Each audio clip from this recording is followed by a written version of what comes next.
Hi, hello guys, how are you all?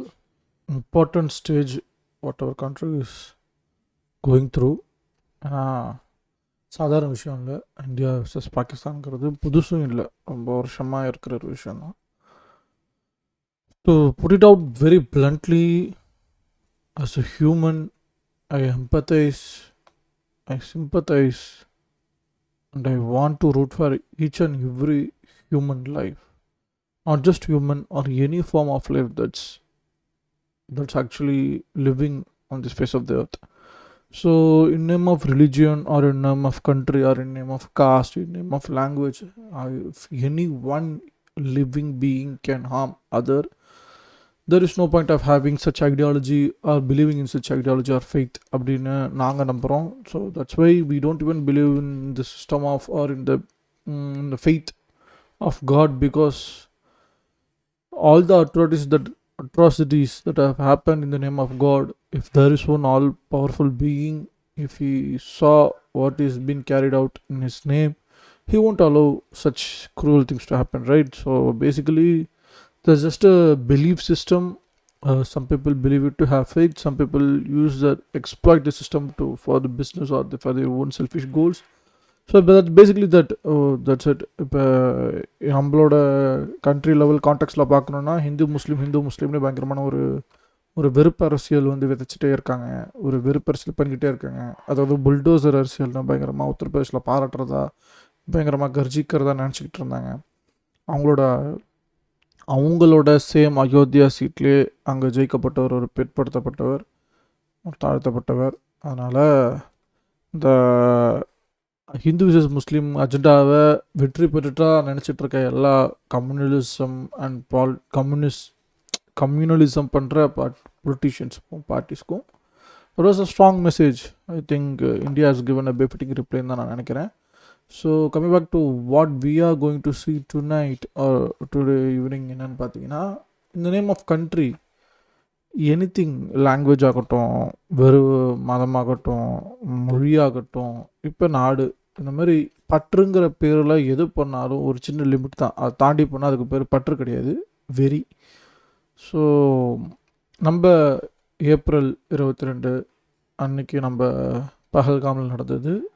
அன்னைக்கு டூரிஸ்டெலாம் அவங்களோட religion என்னன்னு கேட்க வச்சு, பார்க்க வச்சு, அப்புறம் அவங்களோட வந்து ஒரு முஸ்லீமோட ஒரு வேர்ஸை, இஸ்லாமோட வேர்ஸ் ஒன்று சொல்ல வச்சு, அப்புறம் ஆண்களெல்லாம் கொன்று பெண்களை போய் இந்த விஷயத்த 4 பேர்கிட்ட சொல்லுங்கன்னு சொல்லி அமுச்சு விட்டது, அந்த ஒரு கொடூர செயல் இருக்குல்ல.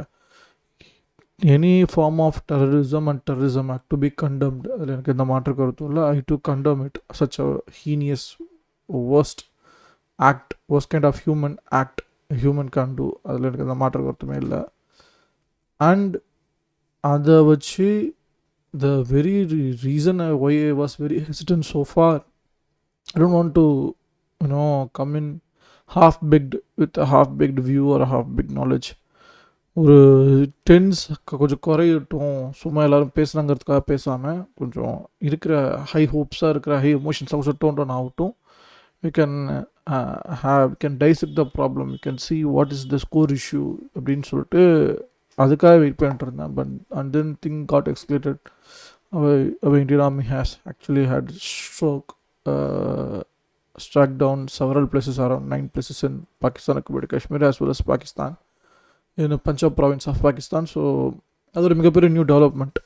So it's no more what do you call it, terrorism act. Now it has become a war between two countries-ங்கிற மாதிரி ஆயிடுச்சு. Stakes are just very very high right now. So அதனால் coming back to this thing, இப்போ Godi media போனீங்கன்னா ஆஹா ஓஹோ, இப்போ பிரதமர் வந்து மணிப்பூருக்கு வாய் திறக்கலை, அப்புறம் இங்கே நடந்த ஒரு பயங்கர தாக்குதலுக்கு பஹல்காம் நடந்ததுக்கு வாய் திறக்கலை, அவர் பேச மாட்டார், அவர் அதுக்கெலாம் இது பொறுப்பு ஏற்றுக்க மாட்டார், அக்கௌண்டபிலிட்டி ஃபிக்ஸ் பண்ண முடியாது. அப்படிலாம் நீங்கள் பிஜேபி கவர்மெண்ட்டை கேட்டிங்கன்னா நீங்களாம் தேச துரோகிகள் ஆகிடுவீங்க, ஆன்டி நேஷ்னல்ஸ் ஆகிடுவீங்க. ஸோ இந்த மாதிரி ஒரு விஷயத்தில் நம்ம போயிட்டுருக்கிறதால வாட் இஸ் கோதி மீடியாவில் எங்களோட என்ன பெஸ்ட்டாக பண்ண முடியும்னா, இந்த மாதிரி அழகாக நம்ம கிமிக்ஸ் ஒன்று பண்ணி, இப்போ பாருங்கள் மோடி சொல்லிட்டாரு பாருங்கள், அவர் போய் அங்கே எலெக்ஷன் ரேலியில் போய் பேசிக்கிட்டு இருக்காரு. நாட்டில் எவ்வளோ பெரிய தீவிரமான சம்பவம் நடந்துச்சு, இதே மாதிரி தான் பத்தான்கோட்டில் நடந்த ஒவ்வொரு உயிருக்கும் நீங்கள் உங்கள் ஓட்டுகளால் பதில் சொல்லுங்கன்னு சொல்லி அங்கேயும் எலெக்ஷன் ரேலி தான் பண்ணார். இப்பயும் அதான் ரேலி பண்ணியிருக்காரு பீகாரில். ஸோ இப்போ இந்த எலெக்ஷனுக்காக ஒரு கிம்மிக்காக இல்லாமல் இருந்தால் சந்தோஷம். இல்லை அதுக்கான கிம்மிக் தானா 10 பைசா பிரயோஜனம் இல்லை. ஏன்னா உங்களோட ஒவ்வொரு செயல்களும் ஒரு வருஷம் எக்ஸ்ட்ரா காப்பாற்றலாம், ஒரு டேர்ம் எக்ஸ்ட்ரா காப்பாற்றலாம். But you can fool the people always அப்படிங்கிறத நான் ரொம்ப ஸ்ட்ராங்காக நம்புகிறேன். After a certain time, people will see through all your patterns. They will see through who you are, who you truly are, and they will get back at you அப்படிங்கிறத ரொம்ப ஸ்ட்ராங்காக நம்புகிறேன். So இப்போ என்ன இருக்குது, இந்தியா vs பாகிஸ்தான்கிற ஒரு issue இருக்குது. இப்போ இந்த ஸ்ட்ரைக் நடந்திருக்கு. இது வந்து கவுடி முடியாதுன்னா சொல்லும், நம்ம வந்து பயங்கரமாக பெர்ஃபார்ம் பண்ணியிருக்கோம், இதை பண்ணியிருக்கோம், அதை பண்ணியிருக்கோம், ப்ரீசிஸ்டு எல்லாமே நடந்ததை சொல்லும். நான் ப்ரீஃபிங்கை நம்புகிறேன். மிலிட்ரி ப்ரீஃப் பண்ணியிருக்கு, இந்தியன் ஆர்மி ப்ரீஃப் பண்ணியிருக்காங்க. But in times of such events இந்த மாதிரி ஒரு ஸ்டேக்ஸ் இருக்கிறதுல ஃபாக் ஆஃப் வாரில் நிறைய மிஸ்இன்ஃபர்மேஷன்ஸ் வரும். அது நம்ம சைட்லேருந்து வரும், அவங்க சைட்லேருந்து வரும். உதாரணத்துக்கு நம்ம எந்த ஒரு ஃப்ளைட்ஸும் இல்லை ஜெட்ஸும் ஃபைட்டர் ஜெட்ஸும் நம்ம இந்தியன் ரீஜனே தாண்டலை, இந்தியன் பார்டரே தாண்டலை, மிசைல்ஸ் அண்ட் ட்ரோன்ஸ் மட்டும் தான் அட்டாக் பண்ணுச்சு அப்படிங்கிறது நம்ம சைடில் சொல்லப்படுது. பாகிஸ்தான் சைடில் என்ன சொல்கிறாங்கன்னா 5 இந்தியன் ஏர்க்ராஃப்ட்ஸ் வந்து நாங்கள் சுட்டு வீழ்த்திருக்கோம் அப்படின்னு சொல்கிறாங்க. கேட்டால் அது எங்கே இருக்கிறதுக்கான எவிடன்ஸ் கேட்டால் அவர் என்ன சொல்கிறாரு, அவங்க இருக்க மினிஸ்டர், பாகிஸ்தான் மினிஸ்டர் சோஷியல் மீடியாவில் எல்லாமே இருக்குது, நீங்கள் பார்க்கலையா அப்படின்னு கேட்குறாரு. அதனால் இப்போ நிறையா ஒரு ப்ரொபகண்டா, நிறைய விதமான இந்த ஃபாக் ஆஃப் வாரில் நிறைய மிஸ்இன்ஃபர்மேஷன் விதைக்கப்படும், ப்ரொபகண்டா விதைக்கப்படும்.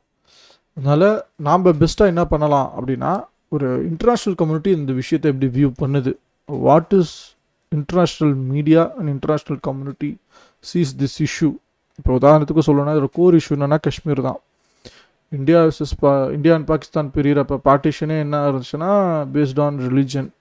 எங்கெல்லாம் வந்து ஹிந்து மெஜாரிட்டிசம் இருக்கோ, முஸ்லீம்ஸ் மெஜாரிட்டிஸ் இருக்காங்களோ அவங்களாம் பாகிஸ்தானும், ஹிந்தி மெஜாரிட்டிசம் எங்கே இருக்கோ அங்கெல்லாம் வந்து இந்தியானும் பிரிச்சுக்கிட்டாங்க. அப்படி தான் பாகிஸ்தான் வந்து ஈஸ்ட் பாகிஸ்தான், வெஸ்ட் பாகிஸ்தான் ஆச்சு. And then out of language war, Bengalis, அவங்க பாகிஸ்தானில் இருக்க பெங்காலிஸ் வந்து கொஞ்சம் உணர்ச்சி வசமாக அவங்க எதிர்த்து அடிமை விலங்கெல்லாம் உடச்சி அவங்க லிபரேட் ஆகி செல்ஃப் லிபரேஷன் மூலயமா அவங்க பங்களாதேஷ்னு புதுசாக உருவெடுத்தாங்க. ஸோ பேசிக்கலி இப்போ காஷ்மீருங்கிற ஒரு பகுதியை மட்டும்தான் இப்போ இந்தியாவுக்கும் பாகிஸ்தானுக்கான மெயின் கான்ஃப்ளிக்ட். இது ஒரு லேண்ட் டிஸ்பியூட். இது ரொம்ப வருஷமாக நடக்குது, 1947 இருக்குது. இந்தியா முன்னாடி என்ன ஒத்து இருந்துச்சுன்னா, அங்கே இருக்க மக்கள்கிட்ட ஓட்டெடுப்பு எடுக்க வச்சு நாங்கள் மக்களோட வில்லனவோ அதுபடி நாங்கள் அக்செப்ட் பண்ணிப்போங்கிற மாதிரி சொல்லி, அண்ட் தென் 2016 அப்புறம் இந்த ஐ திங்க் பால்கோட்டா அந்த ஏர் ஸ்ட்ரிப்பில் அட்டாக் நடந்துச்சு. ஐ திங்க் அதான் நினைக்கிறேன். That should have been the cause, if my memory is correct, subject to be corrected. ஒரு ஹிண்டோட சொல்கிறேன். So post 2016 India was not at all having any talks with the stopped any kind of dialogue having with Pakistan. And then நம்ம என்ன பண்ணியிருக்கோன்னா 370 application of 370 நம்ம நீக்கியிருக்கோம். அப்புறமேட்டா Kashmir has become integral part of India. And now ஒரு special ஸ்டேட்டஸும் கிடையாது, எந்த இந்தியனாலும் அங்கே போய் இடம் வாங்கலாம் அந்த ஸ்டேட்டில், அது எல்லாமே ஃபைன் செட் அண்ட் டன். இப்போ அதனால் என்ன ஆகிருக்கு, இப்போ அங்கே இருக்க மக்களில் போலரைஸ் பண்ணப்படுறாங்க, அங்கே இருக்க மக்களை ஏதாவது சைட் சூஸ் பண்ண வைக்கப்படுறாங்க. காஷ்மீரோட பாலிட்டிக்ஸே ரொம்ப ரொம்ப காம்ப்ளெக்ஸானது, ரொம்ப ரொம்ப செல்ஃப் லோக்கலைஸ்டான ஒரு விஷயம். அது வந்து ஒரு ஹோலிஸ்டிக்கான வியூவில் மட்டும் நீங்கள் இந்த ரிலிஜனால நீங்கள் பாகிஸ்தான், நீங்கள் இந்த நாட்டில் இருக்கீங்க அதனால் நீங்கள் இந்தியன் அப்படின்னு ஒரு லெஃப்ட் அண்ட் ரைட்டுன்னு ஒன்று சொல்ல முடியாது. It's a very very grey, in world of grey, that's the most greyest thing that you can ever be அப்படிங்கிறது தான் பாகிஸ்தானோட அந்த காஷ்மீர். நம்ம 2 பேருக்கு நடுவில் இருக்க காஷ்மீர். இப்போ பாகிஸ்தான் அட்மினிஸ்ட்ரேட்டிவ் காஷ்மீர் இருக்குது, இந்தியா அட்மினிஸ்ட்ரேட்டிவ் காஷ்மீர் இருக்குது, அண்டு அக்சிச்சின்னு சொல்லப்படுற சைனா அட்மினிஸ்ட்ரேட்டிவ் காஷ்மீர் ஒரு பார்ட்டும் இருக்குது. ஸோ காஷ்மீரே முழுசாக இல்லை, அப்படி ஒரு 3 துண்டாக பட்டிருக்கு. Sad state.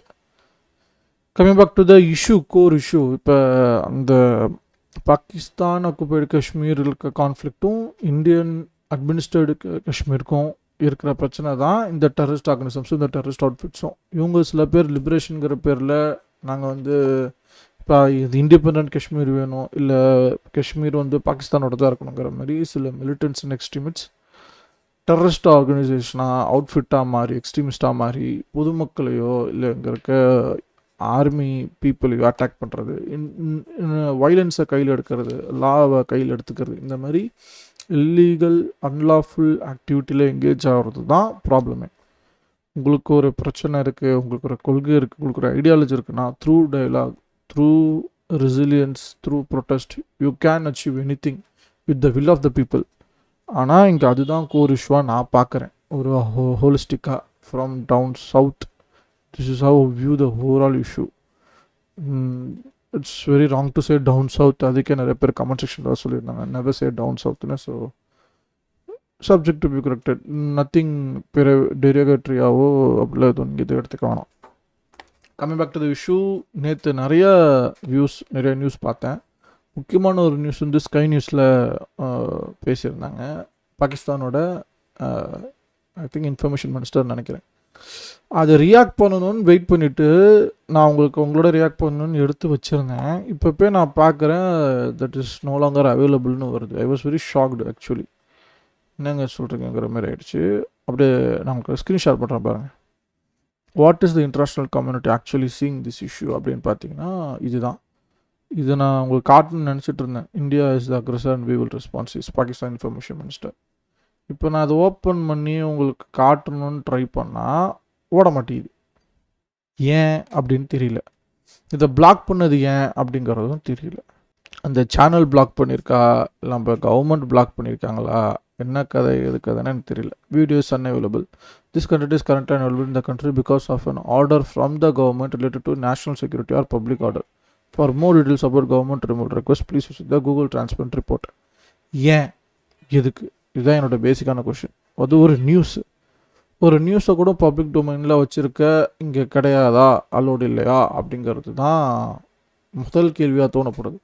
இன்னொரு சைடில் என்னவோ பேசிட்டு போகிறாங்க, நம்ம தெரிஞ்சுக்கணுமா வேணாமா, அது கூட அலோவ் பண்ண முடியாத அளவுக்கு அவ்வளோ ஒரு ஃபாக் ஆஃப் இங்கே இருக்குது அப்படிங்கிறது எனக்கு தெரியல. இப்போ இதை எப்படி பார்க்குறது, how to access this content அப்படின்னா எனக்கே சீரியஸாக தெரியல. வாட் இஸ் த ஒர்க் அரவுண்டுன்னு எனக்கே தெரியல.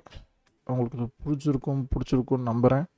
If you like the content what I'm trying to cover here, what I'm trying to do here, give me a thumbs up. and if you want to suggest me something, bro இது எப்படி பண்ணலாம் bro நீங்கள் இதை பார்க்கவே இல்லை bro அப்படின்னு உங்களுக்கு ஏதாவது சஜஷன்ஸ் இருந்துச்சுன்னா கமெண்ட் செக்ஷனில் தெரியப்படுத்துங்க. and if you want to support me, hit that subscribe button. That's the only way you can support any upcoming YouTubers like me. So thank you for watching. Thank you for all the love and support. இத்துடன் இந்த ஸ்ட்ரீமை முடித்துக்கொள்கிறேன். இன்னும் நல்ல ஸ்ட்ரீமில் சந்திக்கிறேன். until then take care, bye bye, see you all, peace out.